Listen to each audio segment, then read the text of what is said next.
রঘুনাথগঞ্জে CPIM প্রার্থী নির্বাচনের টাকা আত্মসাতের অভিযোগ করলেন রাজ্য কমিটির সদস্য সোমনাথ সিংহ রায়ের বিরুদ্ধে। তার অভিযোগ, ভোটের খরচের জন্য তার কাছ থেকে যে ১৯ লক্ষ টাকা সোমনাথ সিংহ রায়কে দেওয়া হয়েছিল তার হিসেবে অসঙ্গতিপূর্ণ রয়েছে বলে অভিযোগ। মানসিক স্বাস্থ্যের জন্য সবার আগে যে নামটি মনে ভেসে ওঠে, সুস্থ মনের ঠিকানা মনোবীক্ষণ। যোগাযোগ নাম্বার 7477799516। শুধু তাই নয়, আবুল হাসানতের আরও অভিযোগ, জঙ্গিপুর বিধানসভার প্রাক্তন তৃণমূল বিধায়ক জাকির হোসেন ও রঘুনাথগঞ্জের বিধানসভার কংগ্রেসের প্রার্থী নাসিক শেখের সঙ্গে তার সম্পর্ক রয়েছে, কারণ সেই সুবাদে তিনি কংগ্রেস প্রার্থীর হয়ে সরাসরি ভোট করেছেন। এই আলোচনা চেয়ে আবুল হাসানাত রাজ্য কমিটির কাছে চিঠি পাঠিয়েছে, আর এই চিঠিকে ঘিরেই যথেষ্টভাবে চাঞ্চল্য ছড়িয়েছে বাম মহলে। দেখুন, গত বিধানসভা নির্বাচনে আমি বামফ্রন্ট যে জোট হয়েছিল, বামফ্রন্ট সহ আইএসএফ, এসডিপিআই, সিপিআইএমের, আমি রঘুনাথগঞ্জ 59 নম্বর বিধানসভায় সিপিআইএম দলের প্রার্থীদের প্রতিদ্বন্দ্বিতা করেছিলাম।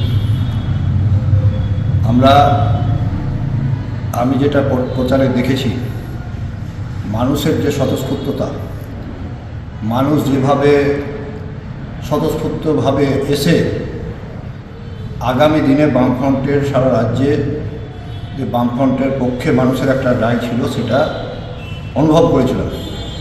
কিন্তু ভোটের 2-4 দিন আগে 19 তারিখে যে পণ্ডিতপুর থেকে আমরা যে র্যালিটা জঙ্গিপুর ব্যাগ হাউস পর্যন্ত করি, সেই পর্যন্ত আপনারা যারা সাংবাদিক ছিলেন তারা নিশ্চয় লক্ষ্য করেছিলেন যে সেই সমাগম, যে র্যালি ছিল বাইক টোটো সহ, চোখে পড়ার মতো।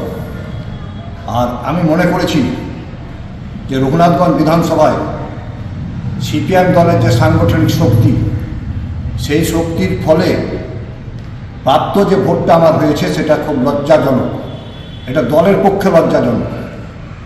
আমি যেটা এলাকায় খোঁজ নিয়ে দেখেছি, অনেক সিপিএমের যারা কর্মী, একটা অংশ, তারা কংগ্রেসকে ভোট দিতে বলেছে। আর এর সঙ্গে একজন নেতাও যুক্ত আছে, তার যা এলাকার যা মানুষের কাছে যারা নিরপেক্ষ তদন্ত করলে পেয়ে যাবে যে তার ব্যবসা এটা, যে সেইভাবে করে। আমি হেরেছি সেটা বড় প্রশ্ন না, এর আগেও 2-3 বার হেরেছি, কিন্তু নির্বাচনের যে ফলে দেখা যাচ্ছে যে আমাদের বামফ্রন্ট, আমাদের যে সিপিএম দলের ভোট, সেটা সরাসরি কংগ্রেসের পক্ষে চলে গেছে। কংগ্রেসের যে ভোটটা পাওয়ার কথা নয়, কংগ্রেসের সাংগঠনিক যে শক্তি, সেই শক্তিতে যে ভোটটা পাওয়ার কথা নয় সেটা চলে গেছে। আমি সেই কারণে আমি আমার প্রতিকার চেয়েছি, জেলা সম্পাদককে ওভার টেলিফোনে বলেছি এবং রাজ্য সম্পাদককে আমি অভিযোগপত্র পাঠিয়েছি এবং বলেছি প্রতিকার হওয়া দরকার। আমি বামপন্থী করি, আমারও মাঝপথে একটা ভুল ছিল, আমি সেই সময় একটা দলে গেছিলাম, পরে ওনাদের পরামর্শে, ওনাদের অনুরোধে আমি এসেছিলাম, দল আমাকে প্রার্থী করেছে। আর দলের যদি এরকম নেতা, গুটি কয়েক নেতা যদি এইরকম করে ভোটের সময়, তারা যদি নিজের দলের প্রতীকের বিরুদ্ধে ভোট করে, এইরকম বেইমান গাদ্দার দলে থাকা থেকে না থাকাই ভালো।